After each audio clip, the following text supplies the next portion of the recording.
Miss universe Harnaaz Sandhu, इनसे अगर किसी को सवाल पूछने का मौका मिलेगा तो वो क्या सवाल पूछेगा? वो पूछेगा कि इतनी कम उम्र में आपने ऐसी सफलता कैसे हासिल कर ली, ये हासिल करने के लिए आपको क्या कुछ करना पड़ा, ऐसे तमाम सवाल पूछे जाएंगे। लेकिन मिस यूनिवर्स से स्टेज पर टीवी प्रेजेंटर स्टीव हार्वे ने बिल्ली की आवाज निकालने की बात कही, जिसको लेकर के दुनिया भर में अब आलोचना हो रही है कि एक ऐसे स्टेज पर जहां लाखों और करोड़ों लोग एक महिला को देख रहे हैं जो महिलाओं की प्रतिनिधि के तौर पर वहां खड़ी हुई है, उससे ऐसा सवाल कैसे पूछा जा सकता है। इसी को लेकर के बवाल मचा हुआ। आइए जानते हैं पूरा मामला क्या है। तो हरनाज संधू से मिस यूनिवर्स प्रतियोगिता के क्वेश्चन आंसर राउंड के दौरान बेहद अजीबोगरीब सवाल पूछा गया। उनसे पूछा गया कि वो किस जानवर की सबसे बेहतरीन आवाज निकाल सकती हैं। उन्होंने इसका जवाब यह कहते हुए दिया कि इस मंच पर मैं ऐसे सवाल की उम्मीद नहीं कर रही थी, लेकिन अब जवाब देना पड़ेगा, मेरे पास कोई ऑप्शन नहीं है। उसके बाद उन्होंने 3 बार बिल्ली की आवाज निकाली, म्याऊं म्याऊं वाली। जी हां, बिल्कुल सही सुना आपने। मिस यूनिवर्स से मंच पर प्रतियोगिता के एक राउंड के दौरान जानवर की आवाज निकालने की सिफारिश की गई, जिसके लिए उन्हें नंबर भी मिले।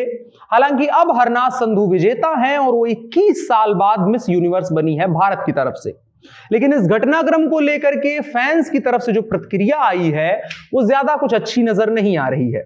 आगे बढ़े उससे पहले सवाल पूछने वाले स्टीव के बारे में आपको बता देते हैं। अगर आपको नाम से नहीं याद आया है तो तस्वीर देख लीजिए। मीम्स के बेताज बादशाह हैं और इनकी कोई ना कोई मीम आपने कभी ना कभी जरूर शेयर की होगी। और इन्होंने मिस यूनिवर्स के मंच पर प्रोडक्शन टीम के द्वारा तैयार किए गए सवालों की लिस्ट में से यह सवाल पूछा कि आप कौन से जानवर की आवाज सबसे अच्छी निकाल सकती हैं। अब सबसे ज्यादा आलोचना स्टीव की हो रही है, तो एक और टीवी हस्ती नेहा कर्टिस ने इसको लेकर के एक के बाद एक लगातार 3 ट्वीट किए आलोचना करते हुए कि जहां एक तरफ बाकी 16 फाइनलिस्टों से उनकी उपलब्धियों के बारे में पूछा गया, तो मिस इंडिया और अब मिस यूनिवर्स हरनाज संधू से एक जानवर की आवाज निकालने की सिफारिश की गई और उन्होंने स्टेज पर बिल्ली की आवाज निकाली। और मैं जानना चाहती हूं कि उनके लिए यह सवाल किसने लिखा था। अगले ट्वीट में उन्होंने लिखा कि क्या वहां पर कोई ऐसा नहीं था जिसने यह कहा हो कि ऐसा नहीं करते हैं। स्टीव हार्वे खुद इससे इनकार कर सकते थे कि मैं वर्ल्ड स्टेज पर ऐसा अमानवीय सवाल नहीं पूछूंगा। इसके अलावा भी बहुत सारे लोगों ने सोशल मीडिया पर इसको अमानवीय करार दिया। एक यूजर ने कटाक्ष करते हुए कहा कि इतने बड़े मंच पर बिल्ली के हक में बात हो रही है लेकिन कुत्तों के हक में कोई बात नहीं कर रहा है। इसके अलावा लोगों ने मिस यूनिवर्स के आयोजकों और प्रोडक्शन टीम के लोगों को कटघरे में खड़ा करते हुए कहा कि जहां टॉप 16 फाइनलिस्ट से उनकी उपलब्धियों और करियर के बारे में, संघर्षों के बारे में पूछा गया, तो वहीं मिस इंडिया से क्यों बिल्ली की आवाज निकालने को कहा गया। इसके बाद उनके जवाब पर गौर किया जाना चाहिए जो मिस इंडिया ने दिया। उन्होंने कहा कि मैं दुनिया के सामने ऐसी चीज करने की उम्मीद नहीं कर रही थी, लेकिन मुझे यह करना होगा, मेरे पास कोई और ऑप्शन नहीं है। इस सवाल को लेकर के और भी ज्यादा बवाल इसलिए मच रहा है क्योंकि हरनाज संधू का पास्ट कुछ ज्यादा अच्छा नहीं रहा है। स्कूल में उनको दुबली पतली होने की वजह से बुली किया जाता था और इन्हीं चीजों के चलते वो किसी से बात करने से भी डरती थी। इसके अलावा महिला सशक्तिकरण और महिलाओं के संघर्ष को लेकर के भी हरनाज काफी जागरूक रही हैं। उन्होंने अपनी मां के साथ महिलाओं के स्वास्थ्य और सशक्तिकरण को लेकर के कैंप भी कई सारे किए हैं।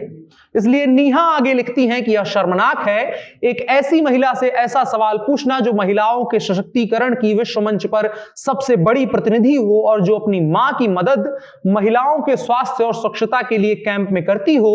उस महिला से इतने बड़े मंच पर जहां से दुनिया को एक संदेश दिया जा सकता था, उसके जरिए वहां उससे एक बिल्ली की आवाज निकालने की दरखास्त करना शर्मनाक है।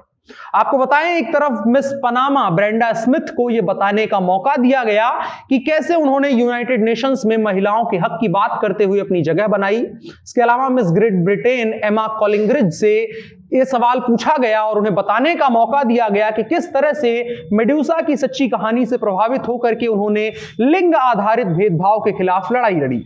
संधू की कहानी भी इनसे कहीं तक कमतर नहीं है। उनकी भी समाज में महिलाओं के स्थान को लेकर के लड़ाई की कहानी और संघर्ष मजबूत है। उन्होंने 2 पंजाबी फिल्में भी करी हैं जो आने वाली हैं, जो संधू के मुताबिक उस स्टीरियोटाइप को तोड़ती हुई हैं जो महिलाओं के बारे में बनाया गया है कि महिलाएं क्या कर सकती हैं और क्या नहीं। लेकिन संधू से सवाल पूछा जाना कि क्या आप किसी जानवर की आवाज निकाल सकती हैं, ये एक तरीके का अपमान ही है विश्व के इतने बड़े मंच पर। इसको लेकर के आपकी क्या राय है कमेंट बॉक्स में आप बता सकते हैं और साथ ही साथ इसको साझा भी कर सकते हैं और वहां भी आप ये लिख सकते हैं कि आपको इस वीडियो को देख करके, इस घटनाक्रम को समझ करके कैसा लगा है। मेरा नाम अनुराग मिश्रा है, आप जनता जंक्शन देख रहे हैं, कैमरे पर मेरे साथ ओम प्रकाश हैं। शुक्रिया।